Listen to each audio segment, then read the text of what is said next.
Hello, fearless young orphan with the Movie Orphan.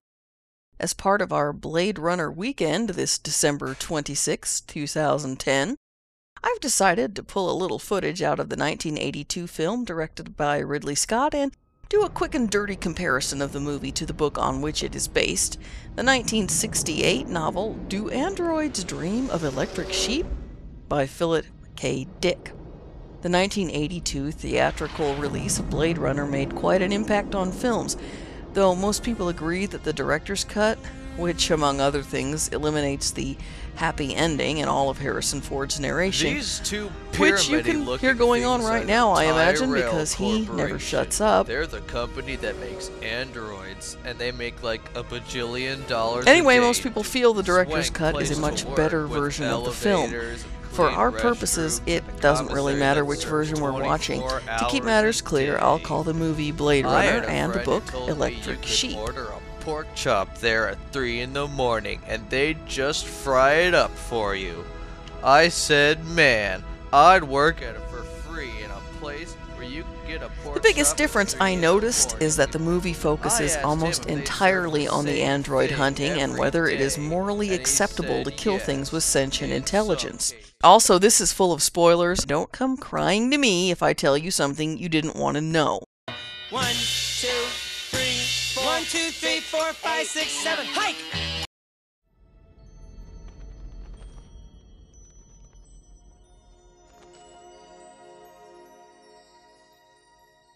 Do you like our owl? It's artificial? Of course it is. In Electric Sheep, bounty hunter Rick Deckard's main motive is to own a real animal. In Electric Sheep's future, the animals of Earth are dropping into extinction fast and hard. Owning and caring for a real live animal is not only a social necessity, it is considered a moral responsibility, part of their religion. Real living animals are so scarce that they're amazingly expensive. Deckard even says that a live spider might be worth $100. Deckard and his wife, and yes, in the book he is married, they can't afford a live animal, so to maintain status they own an electric sheep, which they pass off as real. Rick takes the assignment of hunting 6 advanced replicants because he gets $1,000 per bounty in hopes that he will be able to put a down payment on a live animal. This stress over animal ownership is barely mentioned in Blade Runner, except in this scene when Rachel talks about the android owl, and later when Rick chases down a clue involving snakes. Superior workmanship. There is a maker serial number 9906947 XB71. Interesting. Not fish. Snake scale. Snake. Rai Abdul Ben Hassan. He make this snake. The expense of using a real snake is joked about. The snake in question is synthetic, of course. Maybe they thought that Harrison Ford getting emotional over a goat or a toad wouldn't fit the action hero stereotype. Blade Runner's Deckard is much more interested in the android female. 1, 2, 3, 4. 1, 2, 3, 4, 5, 6, 7. Hike! Electric Sheep takes place after what was called World War Terminus, and a layer of dust is covering the Earth and blotting out most sunlight. Where this woman was guarding it almost, and when a piece of spinach fell out into the salad tongs and it got into the cottage cheese, I thought she was gonna have a heart attack. You should have seen the look she gave me. The fact that it is almost constantly nighttime in this movie is not strictly for the film noir atmosphere. There is no longer sunlight. The brief glimpse of sun that we do get is from high atop the Tyrell building, and it's fairly hazy. Life on Earth is dying because we're covered with a cloud. My friend says that the salad bar there at Tyrell is not like that, but of course they do keep it clean. In Electric Sheep, the animals of Earth are falling daily into extinction, and most of the food is synthetic. The movie shows people ordering noodles and fish and drinking liquor, and of course Rick Deckard talks a lot about salad bars and pork chops and French dips, so we have to assume he's sort of an uneducated foodie. For example, I could have a baked potato with just cheese and He doesn't even mention whether all those baked potatoes are synthetic. Have a cheese and bacon bits. And on Wednesday, I could have broccoli and cheese toppings and add sour cream. Then on 1, 2, 3, 4. 1, 2, 3, 4, 5, 6, 7. Hike!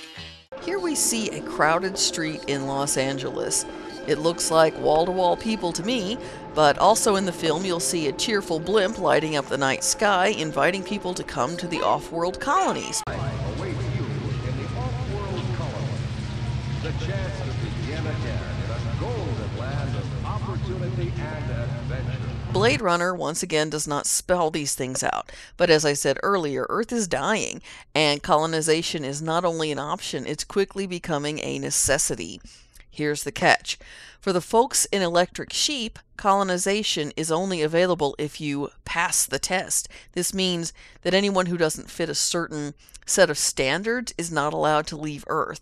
Blade Runner doesn't flat out refute any of this plot idea. When we go to Sebastian's apartment, we can see that he lives alone in a huge, crumbling building. According to Electric Sheep, there are vast empty neighborhoods now, because almost everyone who is able to do so is leaving. 1, 2, 3, 4. 1, 2, 3, 4, 5, 6, 7. Hike! Well, I've never even worked at a place that had a complete salad bar, not to mention chili and baked potatoes. Not to mention being able to order a pork In Electric chop Sheep, at 3 people in the own morning. machines called penfields, which allow them to set their moods. Apparently, on a dying planet without hope, and particularly if you are told that you're not allowed to leave because you're not good enough, a mood machine is a necessary household item unless you want mass suicides. Moods are very specifically numbered. For example, mood 888 is the desire to watch television no matter what is on, and which is the mood I'm in most of the time. Get up in the morning, look at your schedule, set your mood accordingly, and go with it. There is even an interlude in the book during which Rick's wife, Iran, wants to set herself up for 4 hours of bleak depression, that's number 104, because she feels it will be good for her karma or something, I don't know. Blade Runner does not go anywhere near mood machines. As far as I can see, that would be distracting to the plot.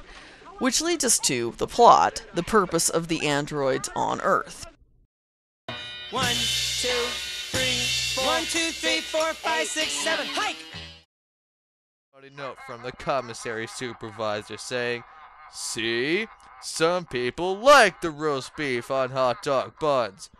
So my plan backfired, because some people are too stupid to understand sarcasm. The I androids could've died, are man. really the question, as is the was case like with a lot of after that, I sci-fi decided dealing with since he had artificial 10 big intelligence. fans, he When might has as well something serve become roast beef not a on hot machine dog but a new buns life every form that is single owed the day. same reverence we would pay to any living thing? What exactly is the problem with androids? They're necessary for colonization, but nobody wants them on Earth except Tyrell Corporation is doing everything in its power to create an android that is indistinguishable from human. What is going on? You know, I'm not sure, and that's a can of worms that I don't have time to open.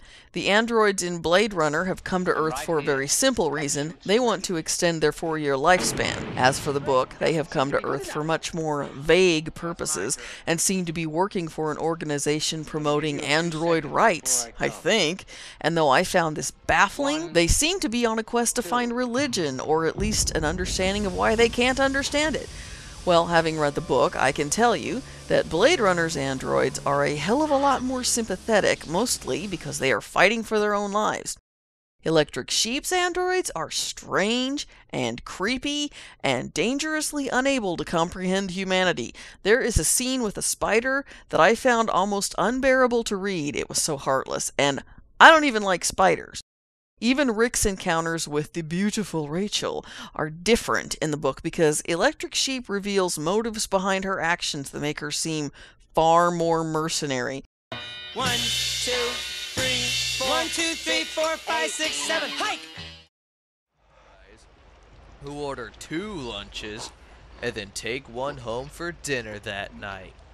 You know, if everything's free. So they do charge, but it's not much. For example, you could get 2 slices of pepperoni pizza, I mean big slices, and it would only be $3. Though that doesn't include a soda or iced tea. That's not bad for 3 big slices of pizza, even if it doesn't include your soda or iced tea. And in the summertime, they have an ice cream sundae what you bar have on here Friday. is a movie that changed the fundamental way we saw the Earth of the future in fiction.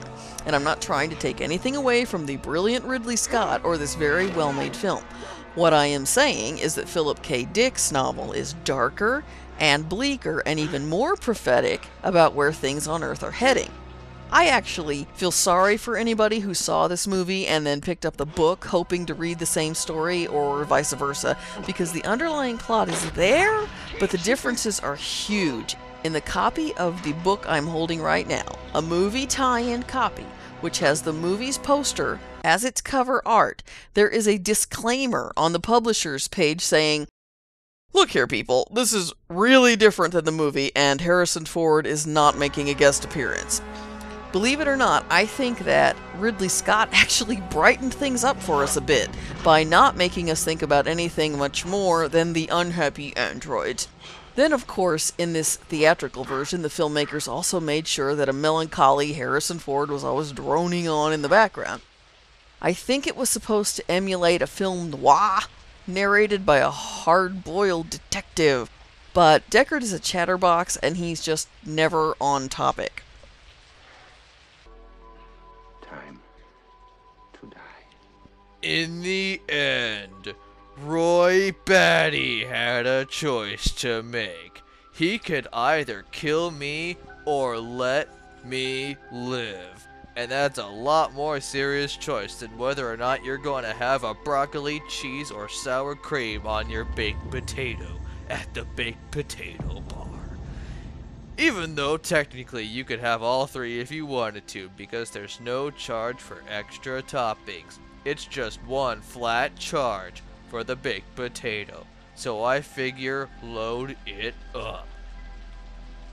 But Roy's choice wasn't like that, because of course he couldn't both kill me and let me live. This was an either-or kind of choice. You see how the narration by Deckard at this point Hey. really saps the power out of the scene. But it doesn't sap the power out of the scene. I'm explaining that he decided to save me rather than kill me, so he respected life. Well, I think the audience could probably understand that on their own. That's why the movie is more powerful without the narration. They might not understand. They might think Roy just got cold or something because he's standing out in the rain in his underpants. Or No, it's obvious that his time was out and he wanted to save your life. It's sort of a final gesture toward humanity. it's not obvious. I don't think it is. Want it explained to me? Explanations are important. Like if you went to Tyrell Corporation to work there, you might not know ahead of time that you could order a pork chop at 3 in the morning and they'd fry it up for you. A pork chop at 3 in the morning? You might work late a lot of nights before you ever knew that. They'll just fry it up for you right there. That's what my friend says. Your friend works for Tyrell? Damn straight, and he would know because he puts a ton of overtime and eats most of his meals at the commissary, and he says they're open 24